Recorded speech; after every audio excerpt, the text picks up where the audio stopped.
ও প্রথমে বলতেছিল যে আমি আগে আমার রেজাল্ট দেখবো, আর আমি বলছি না আমি বড়, তুমি আগে আমারটাই দেখবা। ও আগে আমারটাই দেখছে, জোর জবরদস্তি করে, পরে ওরটা দেখছে। আমিও জিপিএ 5, ও জিপিএ 5।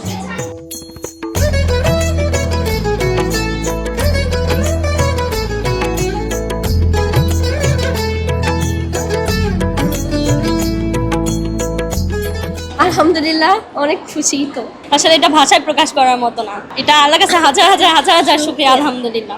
ও প্রথমে বলতেছিল যে আমি আগে আমার রেজাল্ট দেখবো, আর আমি বলছি না আমি বড়, তুমি আগে আমারটাই দেখবা। ও আগে আমারটাই দেখছে, জোর জবরদস্তি করে, পরে ওরটা দেখছে। আমিও জিপিএ 5, ও জিপিএ 5। ও বরাবরই ফাঁকিবাজ, এটা তুমি মানো। ও বরাবরই ফাঁকিবাজ, কখনোই পড়াশোনা এত ইয়া করে না। আর আমি ওকে যা বলি বলে বলে আর কি পড়াশোনা করাই। টুইন হলেই সবাই হয়তো মনে করে যে একজন অর্ধেক পড়বে আর একজন অর্ধেক পড়বে, কিন্তু আমি আমার লাইফে মানে আমাদের যতগুলো পরীক্ষা দিয়েছি সবসময় টিচাররা কি করতো, ম্যাক্সিমাম টাইম আমি পিএসসি যখন দিয়েছি তখন তো অন্য স্কুলের টিচার আসছিল, তখন উনি বলতেছে তোমরা বোন তোমাদেরকেই বেশি গার্ড দিব, কারণ বোন বোনকে দেখাবে। কিন্তু আসলে এটা আলটিমেটলি পুরো ভুল একটা মানে কনসেপ্ট।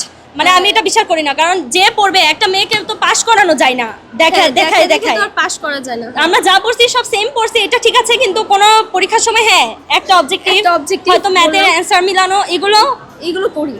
আম্মুর তো অনেক অবদান, এটা বলার মতো না আসলে। আম্মু আল্লাহ, বাবা, বিশেষ করে বাবা আম্মু, ওদের কথা অন্যরকম। মানে সব সময় দেখা যায় আমার আম্মু কখনোই একা ছাড়ে না, সব সময় পিছন পিছন চলে যায় কোচিং এ, স্কুলে, এখন পর্যন্ত একা ছাড়ে না। মানে ওদের অবদান বলা যাবে না। আমার আসলে কখনো ডাক্তার হতে মন চাই, কখনো ইঞ্জিনিয়ার হতে মন চাই, কখনো কি হতে মন চাই আল্লাহ জানে, আমি আসলে বলতে পারবো না এটা। তবে প্ল্যান আছে যে ডক্টরই হব। ও ডক্টর হচ্ছে, আর আমি হচ্ছে ডাক্তারটাতে অত আমার পছন্দ না আর কি। ডাক্তারের প্রফেশন হয়তো নোবেল প্রফেশন, কিন্তু আমি ইঞ্জিনিয়ার হব আর কি। দুইজনের রেজাল্ট একসঙ্গে এসছে। আমার ভাইকে দেখতে বলেছিলাম, ও দেখে রেজাল্ট পাঠিয়ে দিছে, দুইজনেরটা মানে একসঙ্গেই দেখা গেছে। যেটাই হোক সেটাই আমার স্বপ্ন, আমার আলাদা কোনো স্বপ্ন নেই। আমি ওদের পুরেই ছেড়ে দিচ্ছি, ওরা যেটা ভালো মনে করে সেটাই। বাবা উটি থেকে বের হয়ে যখন বাবার সেন্স আসছে তখনই জিজ্ঞেস করছে যে আমার আম্মিদের পরীক্ষা কেমন হয়েছে। তো আম্মু বলছে আলহামদুলিল্লাহ ভালো, এখন বাকিটা রেজাল্ট।